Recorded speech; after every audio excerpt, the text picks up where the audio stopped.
Selamat pagi, salam sejahtera bagi kita semua. Perkenalkan, nama saya Novita Lestari, NIM 190600020. Baiklah, pada kesempatan kali ini saya akan melanjutkan materi dari mata kuliah Ekonomi Politik, yaitu di mana pada kali ini akan dibahas yaitu tentang ekonomi politik globalisasi. Yang pertama yaitu kita akan langsung saja masuk kepada materi pembahasan, yaitu organisasi perdagangan internasional. Organisasi atau lembaga multilateral pertama yang disiapkan untuk menangani masalah perdagangan internasional adalah International Trade Organization atau ITO. Tapi namun sayangnya ITO kurang berhasil mengatasi pertikaian dalam perdagangan internasional. Dan sebagai gantinya dibentuk General Agreement on Tariff and Trade atau GATT pada tahun 1947. Dan misi utama GATT ini adalah menghilangkan sekat-sekat perdagangan dengan mengeluarkan peraturan yang harus ditaati semua negara anggota yang ikut menandatanganinya. Dan harapan yang ingin dicapai ialah dengan ditandatanganinya perjanjian GATT akan tercipta jalan memasuki era kemakmuran awal abad ke-21. Dan setelah melalui beberapa putaran, GATT diubah menjadi WTO, di mana itu kepanjangannya adalah World Trade Organization yang resmi beroperasi pada 1 Januari 1995. Dan WTO itu adalah organisasi multilateral negara-negara yang mengatur jalannya perdagangan bebas dunia. Dan jika GATT hanya mengatur tentang perdagangan barang saja, WTO selain mengatur perdagangan barang, WTO juga mengatur jasa-jasa dan hak atas kekayaan intelektual atau haki yang terkait dengan perdagangan. Dan dalam WTO, posisi perdagangan akan sejajar dengan kebijakan moneter di perkembangan keuangan. Harapan yang tidak pernah terwujud dalam perjanjian Bretton Woods 60 tahun yang lalu. Nah, WTO merupakan tujuan utama WTO ini adalah pada awalnya untuk menaikkan standar hidup dan menjamin peningkatan lapangan kerja dengan memperluas produksi dan perdagangan melalui eksploitasi sumber daya alam dunia secara rasional dan sadar lingkungan. Dan aspek paling penting dari globalisasi ekonomi adalah semakin dikuranginya sekat-sekat dan hambatan ekonomi antar negara dan semakin menyebutnya perdagangan finansial dan aktivitas produksi secara internasional dan institusi-institusi nasional dan institusi-institusi internasional. Nah, sebagai dampak diagendakannya perdagangan bebas oleh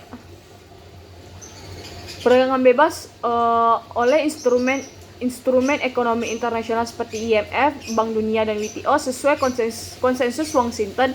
Dalam seperempat abad terakhir ini semakin banyak pakar yang percaya bahwa pasar bebas dan kompetitif lebih efisien dalam memecahkan masalah-masalah ekonomi sekaligus mencapai berbagai tujuan pembangunan yang dibandingkan mekanisme perencanaan dan kontrol oleh negara. Dan apa saja faktor-faktor yang mendorong globalisasi? Kelompok yang mendorong menurut Spilling minimal ada 3 sudut pandang tentang globalisasi, yaitu pertama pandangan skeptis, yang kedua adalah hyperglobalitis dan transformatis. Bagi kelompok skeptis, globalisasi hanya sebuah kata baru untuk menjelaskan fenomena yang sebenarnya sudah ada sejak zaman kuno.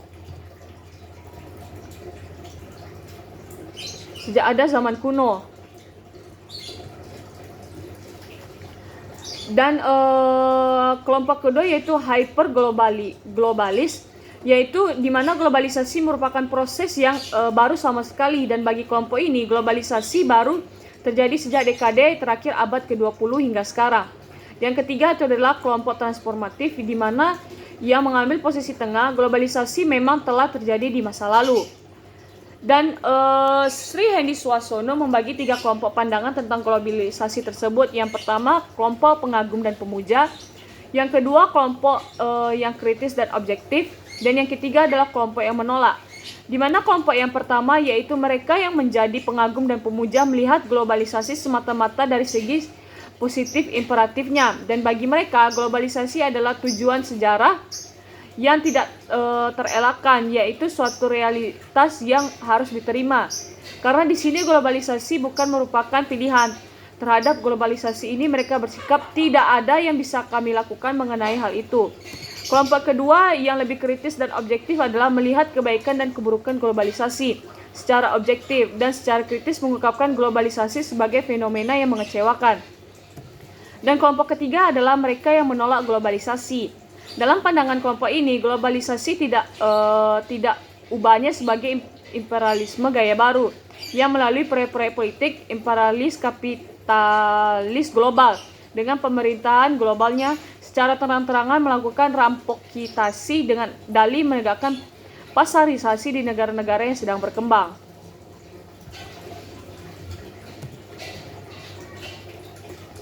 Sehingga kemajuan teknologi di bidang produksi memungkinkan dipisahkannya komponen-komponen produksi dari perakitan akhir, sehingga kemajuan di bidang teknologi transportasi menimbulkan efisien sehingga barang yang dihasilkan di suatu lokasi dapat dikirim dari tempat ke tempat lain dengan ongkos yang rendah. Selanjutnya kita akan membahas tentang janji-janji globalisasi. Nah, oleh beberapa pihak, WTO disebut-sebut sebagai perjanjian perdagangan terhebat sepanjang sejarah. Karena tujuan utama WTO adalah menaikkan standar hidup dan menjamin perluasan lapangan kerja untuk meningkatkan produksi dan perdagangan melalui eksploitasi SDA dunia secara rasional dan sadar lingkungan. Dan kebijakan pemerintahan yang mendukung pasar dan kemajuan teknologi informasi, produksi, dan transportasi telah mendorong terjadinya globalisasi secara massal. Dan dampak positif yang dijanjikan oleh globalisasi sangat banyak. Selain memperlancar arus transportasi dan informasi, memberikan akses dan alih pengetahuan, memperpanjang usia harapan hidup, dan melayani masyarakat yang lebih baik. Juga dapat meningkatkan pertumbuhan ekonomi, meningkatkan ekspor, membuat harga barang lebih murah, dan meningkatkan standar hidup. Dan menghapuskan kemiskinan, mengurangi eksploitasi terhadap tenaga kerja wanita dan anak-anak. Dan yang menjadi pertanyaannya adalah jika banyak manfaat positif yang dapat diberikan atau ditimbulkan oleh globalisasi, mengapa banyak pihak yang menentang? Sesungguhnya bagi sebagian besar negara berkembang, daftar kehebatan globalisasi sebagaimana diuraikan tadi hanya mitos belaka, karena pada kenyataannya tidak terjadi demikian, karena teganya makin banyak pihak yang berpendapat bahwa globalisasi tidak memberikan manfaat seperti yang dijanjikan selama ini. Nah, IMF dan Bank Dunia pada berbagai kesempatan selalu berusaha meyakinkan bahwa liberalisasi dan globalisasi akan memacu pertumbuhan. Dan padahal sebelum ada teori dan bukti bahwa liberalisasi pasar betul-betul dapat memacu pertumbuhan, sebagian pakar justru menilai sistem ini bisa mengakibatkan inefisiensi jika ada pihak-pihak yang bermonopoli. Sehingga kebijakan liberalisasi pasar yang terlalu dipaksakan di negara-negara berkembang hanya akan membuka peluang bagi masuknya produk-produk impor dan mengakibatkan produk-produk hasil industri dalam negeri tergencet karena tidak mampu bersaing, sehingga akibatnya yang terjadi justru semakin melemah pertumbuhan dan meluasnya pengangguran di berbagai sektor ekonomi, terutama di sektor pertanian dan industri. Nah, dikatakan bahwa globalisasi akan menciptakan lapangan kerja. Hal ini sesuai dengan ide dari tujuan awal yang dibentuk institusi-institusi ekonomi internasional seperti IMF, namun fakta menunjukkan bahwa perusahaan-perusahaan besar, terutama TNC, lebih condong pada penggunaan kapitalis intensif yang sedikit sekali menyerap tenaga kerja dan menyebabkan tingkat pengangguran semakin tinggi. Dan begitu juga dikatakan globalisasi akan membantu tiap negara mengurangi eksploitasi terhadap tenaga kerja wanita dan anak-anak. Namun pada kenyataannya menunjukkan bahwa telah terjadi feminisasi tenaga kerja, yakni semakin banyak pekerja perempuan dalam sektor industri dengan upah yang rendah.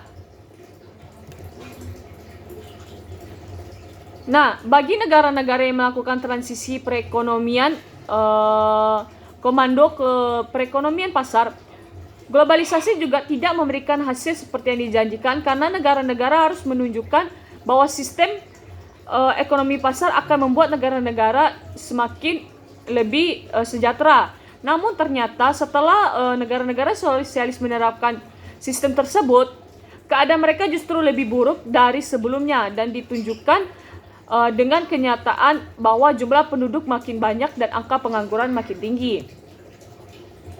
Nah, apa saja dampak positif dan negatifnya? Dalam perdagangan bebas, berbagai macam tarif dipotong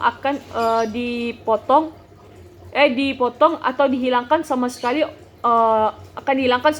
dan OECD pada tahun 1993 memperkirakan bahwa pemotongan tarif terhadap ribuan barang dari negara-negara yang terlibat dari GATT dan WTO akan meningkatkan perdagangan dunia senilai 755 miliar US dollar pada tahun 2005, dan selain itu OECD memperkirakan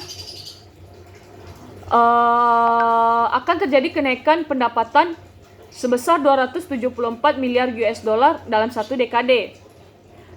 Nah, dan dapat disampaikan bahwa gejala globalisasi bersifat ambigu. Jika diikuti dengan memperhatikan kekuatan sendiri, mengantisipasi ancaman, memanfaatkan peluang, dan upaya meminimalkan ancaman, globalisasi bisa memberikan dampak positif sebagaimana yang dinikmati oleh negara-negara industri baru di Asia Timur. Akan tetapi, jika negara-negara berkembang bermain pasif, apalagi membiarkan negara-negara lain serta lembaga-lembaga internasional yang menentukan semua aturan main, hampir dipastikan akan menghadapi badai gelombang yang menyengsarakan. Sehingga sebagaimana yang disampaikan oleh Priyono tahun 2003, di mana masalah globalisasi bukan terletak pada menolak atau menerima, melainkan bagaimana membuat sosok kekuasaan yang terlibat dalam proses globalisasi bertanggung jawab. Nah, dampak globalisasi ekonomi pada negara. 3 oligarki globalisasi yaitu IMF, Bank Dunia, dan WTO, di mana ketiga institusi ini berperan penting dalam membentuk sistem ekonomi internasional yang menyokong globalisasi pasar terbuka. Dan di mana jika perlu negara-negara yang ikut membantu dan memfasilitasi perusahaan-perusahaan multinasional dari negara-negara masing, di mana sebagaimana ditulis oleh Edward dalam Turbo Kapitalisme, di mana pada 2 sampai 30 tahun yang lalu negara-negara yang terlibat dalam geopolitisi sekarang geoekonomi, di mana negara yang terlibat dalam perang bisnis akan mengerahkan pasukan mereka yang terdiri dari pelaku bisnis internasional. Karena pelaku bisnis internasional ini sering menyuap aparat pemerintah negara-negara lain untuk memenangkan bisnisnya. Sehingga bidang-bidang atau sektor-sektor usaha yang paling banyak diserbu pelaku bisnis internasional yang tukang suap adalah konstruksi umum, pertahanan, migas, real estate, dan disusul oleh telepon. Sehingga akibat kecenderungan tersebut, hilangnya kedaulatan negara di bidang ekonomi dan politik. Sebagaimana konsekuensinya, kekuasaan politik negara semakin merosot dan kekuasaan ekonomi perusahaan multinasional semakin meningkat. Bahkan sebagai dampak pasarisasi, banyak negara-negara kehilangan kendali untuk membuat undang-undang.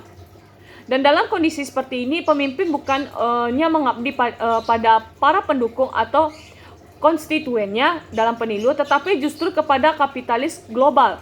Karena perilaku pemimpin tidak ubahnya dengan makelar atau salesman, di mana mereka menjajakan negara dengan tawaran-tawaran yang menggiurkan. Sehingga dalam proses menjajakan berbagai fasilitas dan kesudahan ini, suap menyuap sangat kental. Artinya, kebijaksanaan disusun atas dasar perjanjian dengan kapitalis tertentu, di mana perilaku seperti inilah yang akhirnya menyebabkan demokrasi mati. Globalisasi juga tidak hanya menentukan arah demokrasi lebih jauh. Globalisasi juga mampu mendikte apa yang harus dilakukan oleh pemenang dalam suatu pemilihan demokratis, di mana siapa yang menjadi presiden dalam pemilihan demokratis memang ditentukan oleh rakyat. Dan tentang kelemahan kapitalis, Soros mengatakan bahwa Marx dan Engels telah membuat suatu kajian yang sangat baik dan komprehensif tentang keburukan sistem kapitalisme. Sayang demikian, Soros melanjutkan jalan keluar yang ditawarkan Marx Engels justru lebih buruk daripada penyakit kapitalisme ini sendiri, karena Soros menilai bahwa kita tidak mampu belajar dari sejarah. Dan ironisnya demikian Soros melanjutkan bahwa yang mengancam pada masa sekarang bukan dari komunisme, tetapi dari fundamentalisme pasar. Karena jika komunisme telah menghapuskan mekanisme pasar dan memperlakukan kontrol negara atas semua aktivitas ekonomi, sebaliknya fundamentalis pasar berupaya menghapuskan keputusan kolektif dan memaksakan supremasi nilai-nilai pasar terhadap seluruh nilai-nilai politik dan sosial. Padahal keduanya sama-sama keliru. Yang kita perlukan adalah perimbangan yang tepat antara politik dan pasar, antara semua aturan atau berperilaku menurut aturan. Nah, selanjutnya kita yang membahas itu kecaman terhadap globalisasi.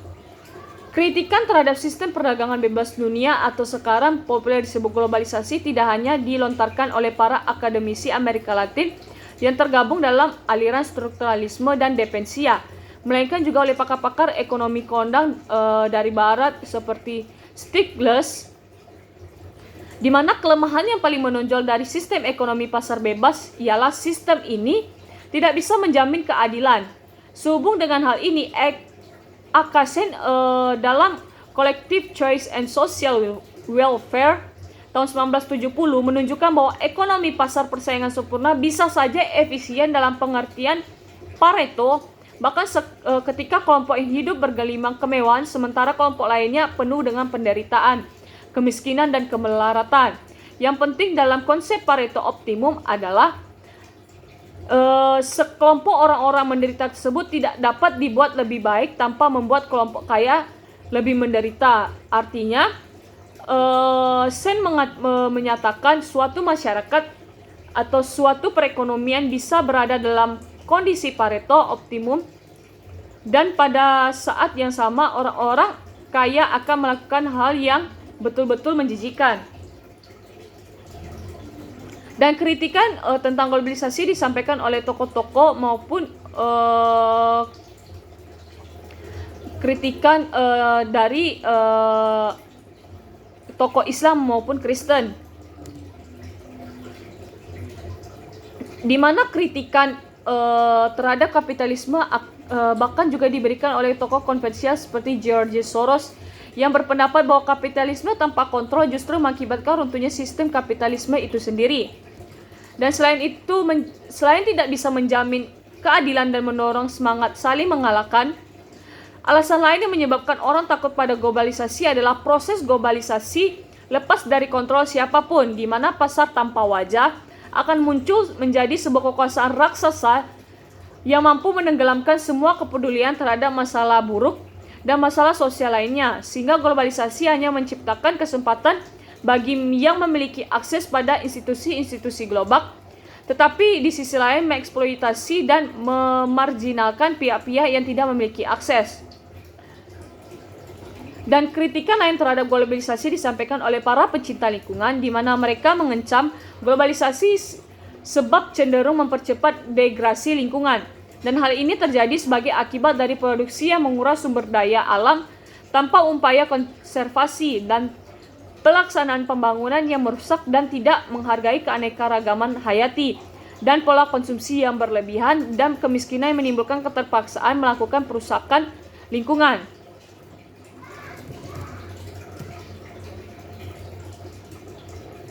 Dan IMF dan Bank Dunia serta agen-agen bantuan liberal selalu menggunakan tekanan agar negara-negara berkembang meliberalisasi pasar-pasar mereka sebagai prasyarat untuk menerima bantuan, dan negara-negara berkembang diminta untuk mengabaikan upaya untuk mengalokasikan sumber-sumber daya strategis seperti pangan, kredit, nilai tukar, dan mata uang mata uang, dan sebaliknya menganjurkan kekuatan-kekuatan pasar untuk mengalokasikan sumber-sumber daya mereka tersebut.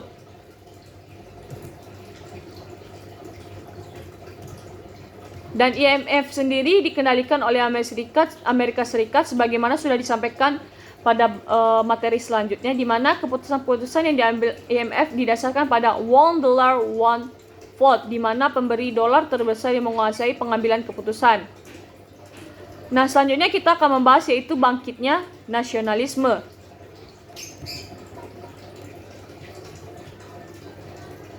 Menurut Murbianto, negara-negara berkembang yang ikut dalam KAA sukar menegakkan keadilan karena lebih dari separuh negara-negara yang ada tersebut tidak lagi dapat disebut sebagai negara yang benar-benar merdeka. Sejak globalisasi melanda dunia yang dicanangkan konsensus Washington serta politik negara-negara tersebut merdeka, tetapi perekonomiannya dikuasai oleh korporatokrasi. Nah, dan menurut salah satu tokoh strukturalis Indonesia yaitu Sri Edi Suasono, untuk mengurangi ketergantungan ekonomi nasional pada ekonomi internasional khususnya kapitalisme global, ia menyarankan agar kemandirian dijadikan sebagai target untuk pembangunan nasional yang lebih lama. Pembangunan nasional ia sudah lama terpuruk sejak krisis 1998, dan kemandirian dalam kehidupan ekonomi nasional perlu dituntut sebab kemandirian adalah bagian integral dan makna merdeka itu sendiri, dan tidak ada kemerdekaan yang sesungguhnya tanpa kemandirian.